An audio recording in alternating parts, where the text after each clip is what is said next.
New Delhi, India. On the night of February 20th, Ashvin Mangukia's phone rang. It was a WhatsApp call from his son Hemal, who told his family that he was speaking from a military dormitory in Donetsk, the eastern Ukrainian region occupied by Russia. Hemal, 23, said he had been eating well and had warm bedding. Hemal was on the front lines of Russia's war on Ukraine, his role very different from the task of a Russian army helper that he had signed up for. That night, he didn't want to hang up the call and was consumed by a deep longing for home, Ashvin told Al Jazeera over the phone from his home in Surat city in India's western state of Gujarat. The call lasted an hour. It would be their last conversation. 2 days later, they received another call. It was not Hemal. Hemal has been killed in a missile strike, said the man on the call in Hindi, identifying himself only as Imran from the southern Telangana state. Imran told them the missile attack took place on February 21st, the day after Hemal's call to his family, while he was digging a bunker. I felt like our world had come crashing down, said Ashvin. He said Hemal's shocked mother has been hospitalized several times since the news was broken to them. She stopped eating and did not talk for days. Ashvin learned from Imran that 3 Indians had carried Hemal's body in a truck to a military base. Beyond that, he said, he did not know the details surrounding his son's death. In early December, Hemal was offered a job as a helper in the Russian army and promised a monthly salary of $1,800, which appeared to be a passport to prosperity for a family dependent on a small textiles shop in Surat. That is where Hemal worked too, helping his father until the dream of a future abroad took hold. Hemal's parents, along with a dozen relatives, traveled to Mumbai on December 14th to see him off at the airport,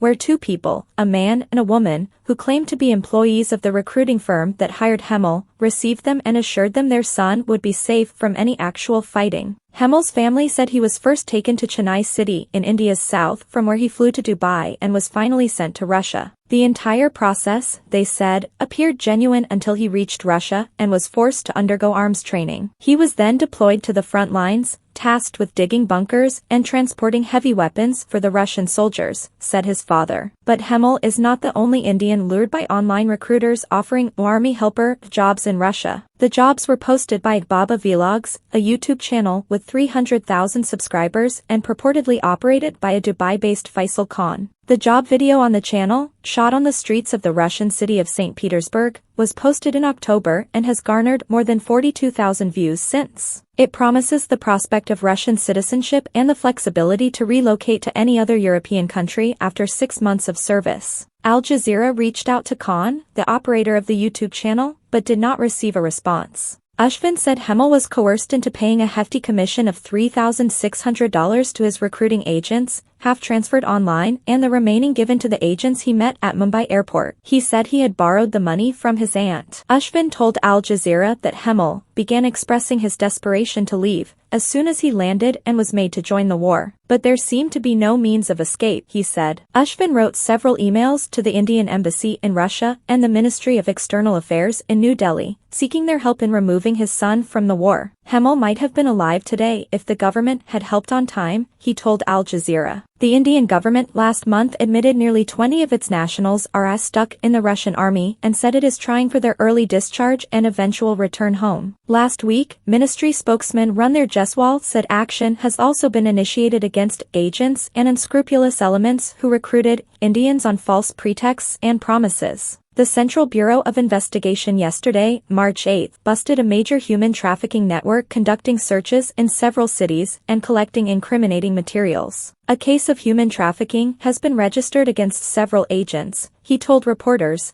adding that people should not be swayed by offers for support jobs in the Russian army. This is fraught with danger and risk to life. Last week, a video showing 7 men in army fatigues, most of them from the northern states of Punjab and Haryana, went viral. In the video, one man from the group said they were visiting Russia to celebrate the new year when they were deceived by an agent into fighting in the war. They said they were being compelled to fight on the front lines despite no knowledge of operating a gun as they appealed to the Indian government to help them. Russia has been accused of hiring vulnerable unemployed men from India and other South Asian countries as combatants to fight its war with Ukraine. Al Jazeera has already reported about hundreds recruited from Nepal, at least 12 of whom have died in the war. Hemel is also not the only Indian to have lost his life fighting a foreign powers war. Muhammad Asfin, a 30-year-old man from the southern state of Telangana, also fell victim to the job fraud and tragically lost his life, the Indian embassy in Moscow announced on March 6.